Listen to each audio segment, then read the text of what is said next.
Bom dia a todos, bem-vindos a mais uma aula de História e o tema da nossa aula de hoje é Revolução Industrial. Vamos lá? Bom, o que foi a Revolução Industrial?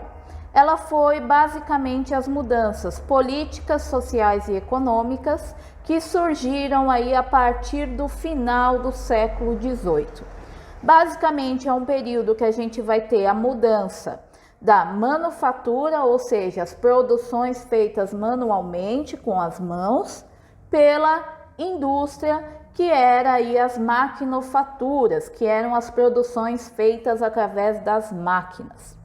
Nesse momento nós temos então a substituição do trabalho artesanal pelo trabalho assalariado. O trabalho artesanal é quando aquele artesão produz sozinho ali os seus produtos e vende. O trabalho assalariado é quando você tem um conhecimento de algum tipo de produção ou de uma parte da produção, vende a sua força para produzir para uma outra pessoa, para uma empresa ou uma indústria. Bom, surgimento da industrialização.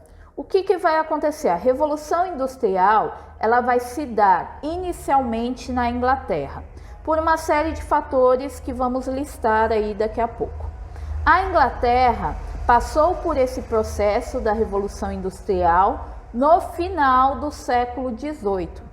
Um dos fatores que vai contribuir para que a Inglaterra tenha sido pioneira nesse processo foi justamente as revoluções inglesas. Por quê? Através dessas revoluções, a Inglaterra passou a contestar a monarquia absolutista.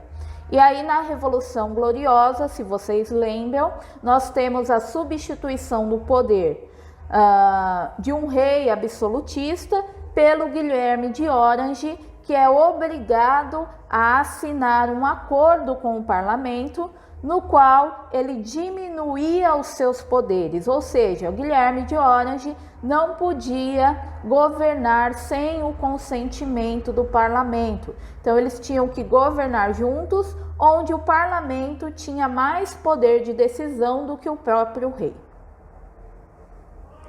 Bom, graças a essas revoluções na Inglaterra, nós tivemos implantado aí o liberalismo econômico, que vocês também já estudaram quando falamos aí sobre as ideias iluministas. O liberalismo econômico ele foi importante porque não havia intervenção do Estado na economia, ou seja, os reis eles não podiam interferir nas decisões da burguesia, dos industriais naquela época, o que facilitou aí para um rápido crescimento econômico.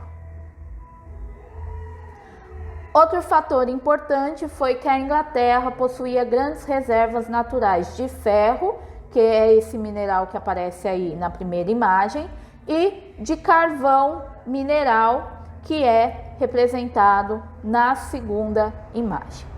Bom, essas reservas naturais, tanto o ferro quanto o carvão mineral, eles foram muito utilizados na primeira Revolução Industrial como as principais matérias-primas. O carvão era o combustível e o ferro era o material utilizado para construir as máquinas. Nós temos também a influência da burguesia. Por quê? A burguesia inglesa ela era muito forte e tinha um grande poder econômico. Então eles tinham muito dinheiro para ser investido. E eles vão acabar investindo em pesquisas para o desenvolvimento da industrialização. Por último, nós temos também as chamadas leis de cercamento, que é quando aqueles pequenos proprietários perdem suas terras e eles ficam sem ter ocupação nenhuma. E aí eles vão se tornar uma mão de obra barata para essas primeiras indústrias. Bom, a Revolução Industrial ela tem 3 fases, ok? A primeira fase surge aí no finalzinho do século XVIII e vai até o século XIX, com o surgimento das primeiras máquinas. a utilização, como eu já havia dito, de carvão e outros metais, principalmente o ferro, e a substituição da manufatura para a maquinofatura.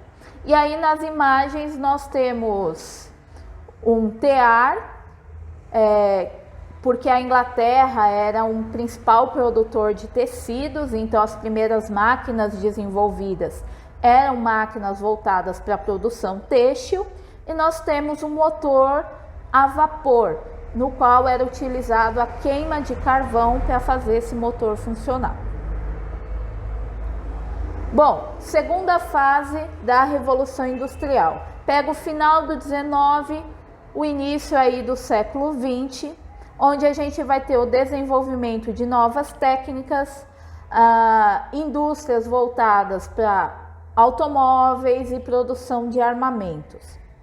Nós temos também a utilização da eletricidade como combustível, o petróleo e a fundição do aço.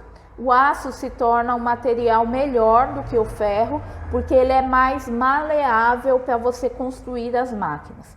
E aí então, a partir disso, a gente tem o início das tecnologias de comunicação. Então, além aí das tecnologias de transporte, como o carro, o avião, nós temos também o início das tecnologias voltadas aí para comunicações, como é o caso do telégrafo, telefone e o surgimento, lógico, da energia elétrica. Bom, a terceira e última fase, por enquanto, é o surgimento dos computadores e da robótica. Basicamente o uso da biotecnologia, nanotecnologia e mecatrônica, que é justamente o que nós estamos vivendo atualmente. Então, o desenvolvimento de novas tecnologias estão aí surgindo cada vez mais rápido, e isso é colocado como uma terceira revolução da indústria. Pode ser que exista uma quarta, uma quinta? Sim, porque o desenvolvimento tecnológico ele é algo constante. Bom, gente, por hoje é só. Espero que tenham gostado da aula. Não esqueçam de fazer as atividades e na próxima aula nós vamos falar sobre as relações de trabalho nesse mundo da Revolução Industrial. Muito obrigada e até a próxima.